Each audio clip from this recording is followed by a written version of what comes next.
স্বাগত জানাচ্ছি খাতুনগঞ্জ থেকে মধ্যজেলার সাথে আছে আমি শামীম জাহিদ। বন্যায় 34টি জেলায় প্রায় 39,000 হেক্টর জমির ফসল ক্ষতিগ্রস্ত হয়েছে বলে জানিয়েছেন প্রধানমন্ত্রী শেখ হাসিনা। প্রধানমন্ত্রী জানান, সারা দেশে 49 কিলোমিটার বাঁধ পুরোপুরি ক্ষতিগ্রস্ত হয়েছে।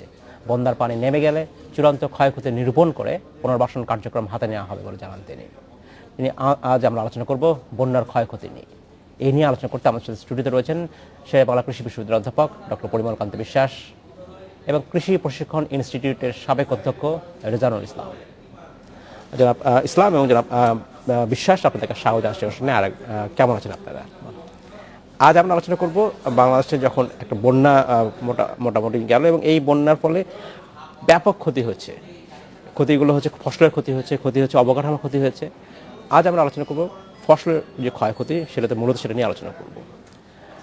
জনাব রেজানুল ইসলাম, আপনাকে জানতে চাচ্ছি যে আপনি দীর্ঘদিন সরকারে কর্মরত ছিলেন এবং কৃষি অধিদপ্তরে কাজ করছেন। সেই হিসেবে আপনার যে অভিজ্ঞতা থেকে আমি জানতে চাই, এখনও যে ক্ষয়ক্ষতি হচ্ছে নিরূপণ করা হয়নি, নিরূপণ করার পরে এই ক্ষয়ক্ষতিগুলো কীভাবে পুষিয়ে নেওয়া যায়, কৃষকদের সেই ব্যাপারে ব্যবস্থা করা হয়। সাধারণত কী ধরনের ব্যবস্থা নেওয়া হয় কৃষকদের এই ক্ষতি, বন্যাজনিত ক্ষতি পুষিয়ে নেবার জন্য? জি, ধন্যবাদ আপনাকে। অনেকগুলো পদক্ষেপই নেওয়া হয় যে বন্যা হওয়ার পরে যে সমস্ত ক্ষয়ক্ষতিগুলো ফসলের বীজতলার, শাকসবজির, ফলমূলের যে সমস্ত ক্ষয়ক্ষতিগুলো হয়, এই জন্য বন্যা চলাকালীন সময়েও কিছু পরামর্শ কৃষকদেরকে দেওয়া হয়, আবার এবং এই ক্ষতি পুষিয়ে নেওয়ার জন্য কিছু পদক্ষেপ নেওয়া হয়। তার মধ্যে যেমন বীজতলা, বীজের চারা ক্ষতি হয়ে যায় ধান ফসলের ক্ষেত্রে, সেই চারা সরবরাহ দেওয়ার ব্যবস্থা করা হয় এবং কৃষকদেরকে উদ্বুদ্ধ করা হয় যেন অতিরিক্ত চারা তারা উৎপাদন করে রাখে। সেটা দিয়ে তারা বন্যার পরবর্তী সময়ে তারা ওই সমস্ত চারা দিয়ে আবার রোপণ করে তারা আবাদ করতে পারে। আবার দেখা গেল যে কিছু নাবি জাত আছে, সেই নাবি জাতগুলো দিয়েও ফসলের আবার জমিটা ব্যবহার করা যেতে পারে। আবার একটা জিনিস আছে, কতগুলো শাকসবজি আছে যেগুলো এখন আর করা সম্ভব নয়, এটা কিন্তু এই সময় করা যাবে না। আমাদের আগাম রবি মৌসুমটা, শীতকালীন যে শাকসবজি, এটা ধরার কিছু পরামর্শ দেওয়া হয়। যেমন মূলা শাক আছে, লাল শাক আছে, বিভিন্ন ধরনের সবজি আছে, পালং শাক আছে, এই সমস্ত জাতগুলো দিয়ে আমাদের কৃষকদেরকে পরামর্শ দেওয়া হয়। ধন্যবাদ জনাব ইসলাম, আমি আপনার কাছে ফিরে আসবো। ডক্টর পরিমল কান্ত বিশ্বাস, আপনাকে জানতে চাচ্ছি যে বাংলাদেশে বন্যা নতুন কিছু নয়, প্রতি বছরই এই সময় বা এবছর না হলে একটা পরের বছর হয়তো বন্যা হয় এই ধরনের। তো কৃষকরা আসলে কীভাবে এই সমস্যাগুলো আসলে কাটিয়ে উঠতে পারে? বন্যা হবেই, সেদিক থেকে গবেষণাগারে কোনো ধরনের কোনো গবেষণা হচ্ছে কিনা, যেখানে বন্যা সহিষ্ণু কোন ফসল আসলে করা যায় কিনা, বা এই জাতীয় গবেষণা আসলে আমরা কতটুকু এগিয়ে আছি? ধন্যবাদ আপনাকে ধন্যবাদ জানাই প্রথম যে কথাটা বললেন সেটার জন্য। বাংলাদেশ প্রাকৃতিক দুর্যোগের দেশ, সেখানে বন্যা, খরা, জলোচ্ছ্বাস, তারপর লবণাক্ততা এগুলি থাকবেই, এবং এইগুলিকে সহ্য করেই কিন্তু আমাদের দেশের কৃষকরা টিকে আছে এবং বেঁচে আছে, ভালোভাবেই আছে। তা না হলে আমরা এখন খাদ্যে, বিশেষ করে ধানের স্বয়ংসম্পূর্ণ, সেই কথাটা কিন্তু বলতে পারতাম না। এখন প্রশ্ন আসে যে কিভাবে এই সমস্যাগুলি থেকে কৃষক টিকে থাকছে। এখন যেটা কৃষকের মাঠে প্রধান যে ফসলটা, সেই ফসলটা হলো ধান, এবং সেটা কোন ধান? আমন ধান। আমন ধান কিভাবে, আমন ধান যেগুলি আছে সেপ্টেম্বর মাসের মাঝামাঝি এখন, সো আমন ধানের এই অবস্থায় যেই ক্ষতিটা এখন কিন্তু খুব একদম প্রথম দিকে যে আমন ধান লাগানোর সময় বলে জুলাইয়ের 15 থেকে অগাস্টের 15 যে সময়টা, সেই সময়টা হলো অপটিমাম সময় আমন ধানের চারা লাগানো। সো এই সময়টা কিন্তু অলরেডি পার হয়ে গেছে বেশিরভাগ ক্ষেত্রে, একদম উপযুক্ত যে সময়টা আমন ধান লাগানোর। এখন বীজতলায় একটু বিলম্বে যে আমন ধানের চারা লাগানোর কথা, সেগুলি বীজতলায় থাকলে সেগুলি নষ্ট হয়েছে। আর প্রধান নষ্টটা কিন্তু এখন আসল জমিতে যে আমন ধানটা লাগিয়েছে সেটাতেই নষ্ট হয়েছে। সো জমিতে যেটা নষ্ট হয়েছে সেটার বেলাতে করণীয় আমাদের থাকে ওখানে যে একদম সম্পূর্ণ যদি নষ্ট হয়ে যায়, আপনি গবেষণার এই অবস্থায় সাফল্যতা কি সেটা জানতে চেয়েছেন? হ্যাঁ, সাধারণত যেই আমন ধানের যেই জাতগুলি লাগানো হয় সেগুলি 4 থেকে 5 দিন পানির নিচে থাকলে কিন্তু নষ্ট হয়ে যায়। আচ্ছা, কিন্তু বাংলাদেশ ধান গবেষণা ইনস্টিটিউট অন্তত 2টা জাত বের করেছে যেটা 15-16 দিনও যদি পানির নিচে থাকে তারপরেও তার নষ্ট হয় না, যেমন ব্রিধান 51 এবং ব্রিধান 52। সো এই ধানগুলি যে কৃষক ভাইরা লাগিয়েছেন সেইগুলিতে তেমন অসুবিধা হবে না, এগুলি পানি চলে যাওয়ার পরে এগুলি আবার উঠতে পারবে। কিন্তু যারা এগুলি লাগান নাই তাদের কিন্তু নষ্ট হবে। সো নষ্ট হলে এখন করণীয় কি? যদি সম্পূর্ণ নষ্ট হয়ে যায় তাহলে একটা করণীয়, আর যদি আংশিক নষ্ট হয় একটা করণীয়। সম্পূর্ণ যদি নষ্ট হয়ে যায় তাহলে এই অবস্থায় নতুন করে, যেমন বাংলাদেশ ধান গবেষণা ইনস্টিটিউট কিছু প্রযুক্তি দিয়েছে যে ধানে যখন পানিটা চলে যাবে সে অবস্থায় কিছু ধানের জাত আছে, যেমন BR22, BR23, তারপরে আছে আপনার ধরেন এই নাইজার শাইল, BR10, BR11, এই যে জাতগুলি, সেই জাতগুলির চারা অঙ্কুরিত বীজ, যেটা পানিটা সরে যাওয়ার পর এই বীজটা যদি ওখানে জমিতে ছিটিয়ে দেয় তাহলে এই অঙ্কুরিত, এগুলিও কিন্তু আমন ধানের জাত। এখন বীজটা লাগালে সুবিধাটা হবে কি চারার চাইতে, যে এখানে অন্তত 15 থেকে 20 দিন সময় কম পাওয়া যায়। সো এই যে প্রথম দিকে যে সময়টা নষ্ট হয়েছে এটা সেখান সেই থেকে হিসাব আবার হলো। করতে পারবে। ধন্যবাদ জনাব ইসলাম। আপনার কাছে জানতে চাচ্ছি যে সাধারণত আপনি যেটা বলছেন যে কিছু ইনপুট সাহায্য দেওয়া হয়, যেমন বীজের কথা বলছিলেন, বা অন্যান্য ক্ষেত্রে সার দেওয়া হয় অনেক সময়, এই জিনিসগুলো কি সরকারের কাছে সবসময় পর্যাপ্ত থাকা হয় বা রাখা হয় কিনা সবসময়? হ্যাঁ, বিষয়টা হলো যে সরকার তো এই এই কৃষকদের ক্ষতি পুষিয়ে নেওয়ার জন্য এই ধরনের তাদের, যেহেতু উনি বললেন যে প্রাকৃতিক দুর্যোগের দেশ বাংলাদেশ, বন্যা আছে, খরা আছে, জলোচ্ছ্বাস আছে, এই সমস্ত বিষয়গুলো যেহেতু আছে, সেই কারণে সরকারের একটা প্রস্তুতি থাকেই যে কৃষকদেরকে, যারা গরিব কৃষক তাদেরকে কীভাবে সহায়তা করা যায়। সেই জন্য আমাদের যথেষ্ট পরিমাণে সার এবং বীজ, সার তো আছেই, আর বীজের ক্ষেত্রেও আমাদের কোনো অসুবিধা হবে না, এই কারণে যে আমরা অলরেডি কয়েকটি জায়গায় বিএডিসির সাথে সমন্বয় করে কিছু নাবি জাতের কিছু কিছু জাত আছে, যেমন এই যে 22-23, তারপরে নাইজার শাইল, তারপরে বিনা শাইল, এই সমস্ত চারা কিন্তু তৈরি করা হয়েছে। মানে এগুলো কৃষকদেরকে, যারা গরিব কৃষক বা ক্ষতিগ্রস্ত কৃষক তাদেরকে এগুলো সরবরাহ দেওয়া হবে। আর সার দেওয়া হয়, নট শুধু এটা না, অর্থও দেওয়া হয়, আর্থিক ক্ষতিপূরণ, আর্থিক ক্ষতিপূরণও দেওয়া হয়, যে তাদের নিড়ানির জন্য বা অন্যান্য খরচের জন্য একটা থোক টাকা দেওয়া হয়। তো এইভাবে কিছু সরকারের দিক থেকে পরিকল্পনা আছে এবং থাকবেই, এটা চলমান থাকবে আমাদের মতো দেশের জন্য। কারণ আমাদের দেশের যারা প্রান্তিক চাষি বা ক্ষুদ্র চাষি তাদের জন্য এই সহায়তাগুলো খুবই প্রয়োজন। ধন্যবাদ। ডক্টর বিশ্বাস, আপনি বলছিলেন যে আমনের ক্ষতি হয়েছে, মূলত আমরা যদি স্ট্যাপ অফ ফুডের কথা বলছেন, যে সব কৃষক আমন যারা ক্ষতিগ্রস্ত হয়েছেন এবং যাদের আমন বন্যা সহিষ্ণু ছিল না, তারা আসলে কিভাবে ক্ষতিপূরণ করতে পারে বা ক্ষতি কিভাবে পুষিয়ে নিতে পারে? এই যে আমি যেটা বলছিলাম আপনাকে, আংশিক ক্ষতি যাদের হয়েছে তাদের এখন বন্যার পানিটা চলে যাওয়ার পর যখন কুশি গজানো শুরু হবে, আবার যেগুলি আংশিক ক্ষতি বলেছিলাম তাহলে কিছু টিকে আছে, ওখান থেকে নতুন করে আবার কুশি বের হওয়া শুরু হবে। সেই সময়টা ওখানে যদি ইউরিয়া একটু পরিপ্রয়োগ করে দেয় তাহলে কিন্তু নতুন করে কুশি গজিয়ে জমিটা ওখানে কভার হয়ে যাবে, সেটা সে পারবে। আর আরেকটা টেকনোলজি আছে যে যেই জমিটা একদম পুরোপুরি ক্ষতি হয়ে গেছে, নতুন করে আমন ধানের চারা তৈরি করে লাগানো, যদি 22-23 বা কিছু আপনার কিছু লেইটের কিছু আমনের জাত আছে সেগুলি হলে হতে পারে, বাট সেগুলি যদি না হয় তাহলে এই ক্ষতিটা পোষণের জন্য কিন্তু তার ওই টেকনোলজি নতুন করে চারা করে সেগুলি লাগালে কিন্তু আমন ধানে ফুল আসবে না, কারণ এটা আলোক সংবেদনশীল জাত। তাহলে কি করবে সেই অবস্থায়? সেই অবস্থায় ওখানে যেই ফসলটা কৃষকের আমন ধানের বিভিন্ন উঁচু, মাঝারি, নিচু বিভিন্ন জমিতে আমন ধান আছে, উঁচু এবং মাঝারি জমিতে যে ধানটা আছে সেই ধানের যেটা লাগানোর পর ধরেন 30 বা 35 দিন বয়স হয়েছে, 8 থেকে 10টা কুশি এক একটা ধানের গোছাতে আছে, সেই অবস্থায় যদি ওখান থেকে কুশি ছিঁড়ে এনে ইভেন পুরা গোছাটাই যদি তোলে, এক একটার থেকে 8 থেকে 10টা করে কুশি বের করা যায় এবং সেটা যদি নতুন করে লাগানো যায় প্রায় 8-10 গুণ বেশি এলাকা কিন্তু সে লাগাতে পারে এবং সমান ফসল পাবে। ধন্যবাদ।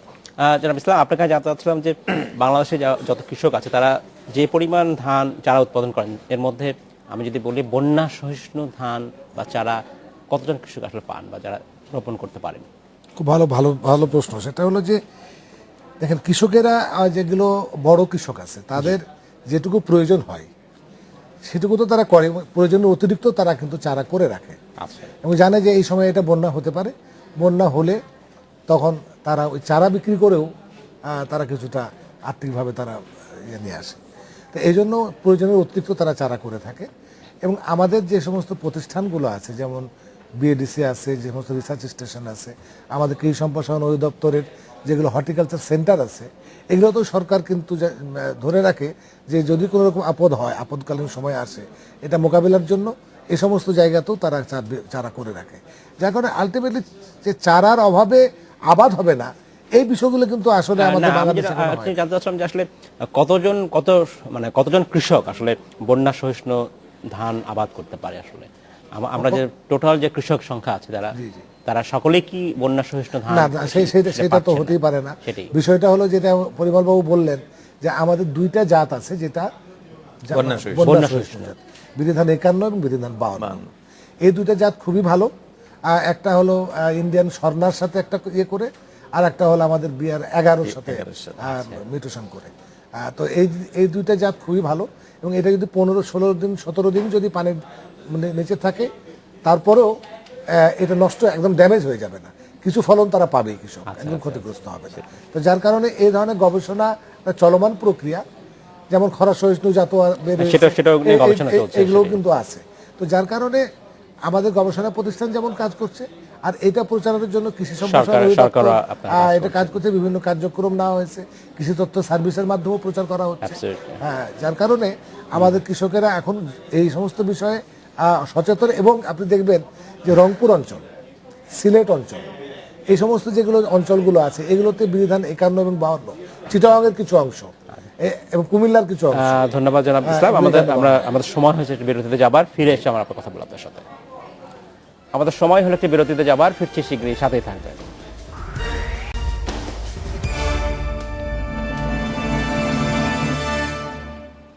স্বাগত আরেকবার খাতুনগঞ্জ থেকে মতিঝিলে।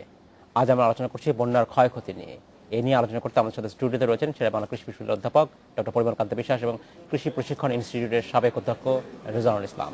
জনাব ইসলাম এবং জনাব বিশ্বাস, আপনাদেরকে স্বাগত জানাচ্ছি আরেকবার। ডক্টর বিশ্বাস, আপনার কাছে জানতে চাচ্ছি যে আমরা আলোচনা করছিলাম বিভিন্ন ধানের জাত নিয়ে যে গবেষণা হয়েছে, বাংলাদেশ এ বিষয়ে বেশ এগিয়ে গেছে আমরা বলতে পারি। ধানের বিভিন্ন রকম জাত আছে, খরা সহিষ্ণু জাত আছে, বন্যা সহিষ্ণু জাত আছে, লবণাক্ত সহিষ্ণুতা আছে, তেমনও জাত আছে। কিন্তু এর পাশাপাশি অন্যান্য ফসলের যদি কথা বলি, আমি যদি শাকসবজির কথা বলি বা অন্যান্য সবজির ব্যাপারে বা অন্য ফসলের ব্যাপারে সেই পরিমাণ আসলে গবেষণা হয়েছে বলে আমরা খুব একটা জানি না। না, গবেষণা যথেষ্ট হয়েছে। এখন প্রশ্ন হলো ফলাফল পেয়েছি কিনা। প্রশ্ন হলো আমরা যে কোনো ফসলে কিন্তু যে কোনো সময় লাগাতে পারি না। প্রথমেই যেটা আপনাকে বললাম যে প্রত্যেকটা ফসলের একটা নির্দিষ্ট সময় আছে যে এই সময়টা লাগানো যায়। কিছু ফসল আছে যে সারা বছর লাগানো যায়, যে সময় লাগান তারপর আপনি ফলন পাবেন। যেমন ভুট্টা, এখন বাংলাদেশের একটা খুব প্রমিজিং একটা ক্রপ ভুট্টা, সারা দেশেই কিন্তু ব্যাপক হারে সেটা লাগাচ্ছে। তো ভুট্টা ফসলটা বছরের যেই সময় আপনি লাগান ওর থেকে কিন্তু আপনি রিটার্ন পাবেন। তবে যদি রবি মৌসুমে লাগানো হয় তার ফলনটা অন্য মৌসুমের চাইতে একটু বেশি হয়। সো এখন করণীয় যেটা, যে আপনার বন্যা যতক্ষণ আছে জমিতে ততক্ষণ পর্যন্ত ওই পানি চলে না যাওয়া পর্যন্ত আপনি ওখানে কিছু লাগাতে পারবেন না। ওখানে লাগাতে গেলে আপনাকে ধানই লাগাতে হবে। ধান হতে পারে যে একটু বেশি বয়সের চারা লাগাবেন, নাবি জাত যেটা আপনার পরে যেটা লাগানো হয় সেগুলিতে একটু বেশি বয়সের চারা, একটু বেশি চারা দিয়ে, বেশি বয়সের এবং প্রতি গোছাতে একটু বেশি চারা দিয়ে সেটাও লাগাতে পারেন আপনি নাবি। আর এছাড়া ধান ছাড়া যদি অন্য চিন্তা করেন, প্রথমেই আপনার ওখানে আসতে পারে ভুট্টা। পানি যাওয়ার পরপরই আপনি ওখানে ভুট্টা লাগাতে পারেন।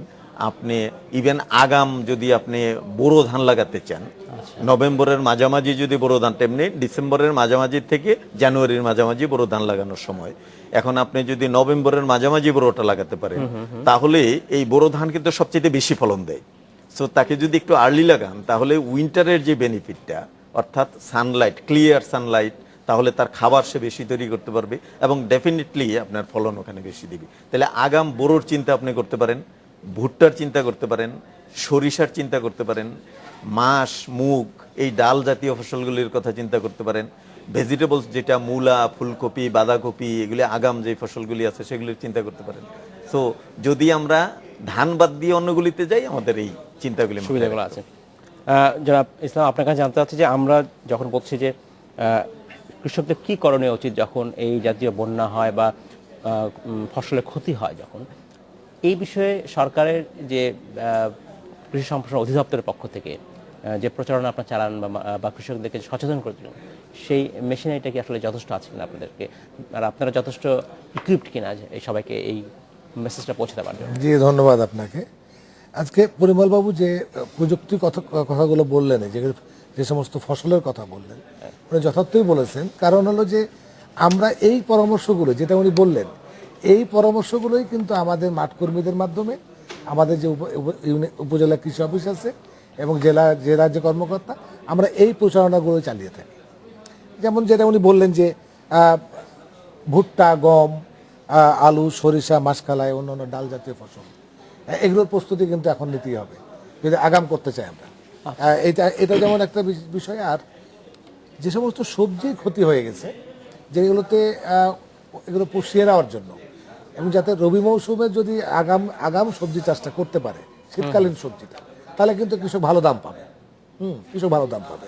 সেই ক্ষেত্রে যেমন মূলা, লাল শাক, পালং শাক, বাঁধাকপি, ফুলকপি, শালগম, ওলকপি, এই টমেটো, বেগুন ইত্যাদি, এই সমস্ত এগুলোর কিন্তু মাঠ যেগুলো উঁচু জায়গা, সেগুলোতে তারা চারা করে তারা আগাম সবজি মানে শীতকালীন সবজিতে যেতে পারে। এখানেও তারা কৃষকেরা যে এই ক্ষতিটাকে পুষিয়ে নিয়ে আসতে পারবে। আরেকটা বিষয় হচ্ছে, দেখেন যে আমাদের মাসকালাই কিন্তু অনেক অঞ্চলে মাসকালাই হচ্ছে, মাসকালের আবাদও কিন্তু বাড়ছে, সরিষার আবাদও বাড়ছে। তো আমাদের এই সমস্ত দিকে কৃষকেরা অত্যন্ত সচেতন, এবং ওনারা যদি মাটিতে জো আসে, এটা কৃষকেরা কিন্তু এটা মানে ফেলে রাখে না। এবং এই ব্যাপারে কৃষি সম্প্রসারণ অধিদপ্তর এবং অন্যান্য যে সমস্ত দপ্তর আছে, তারা কিন্তু এই বিষয়গুলোতে অত্যন্ত তৎপর আছে।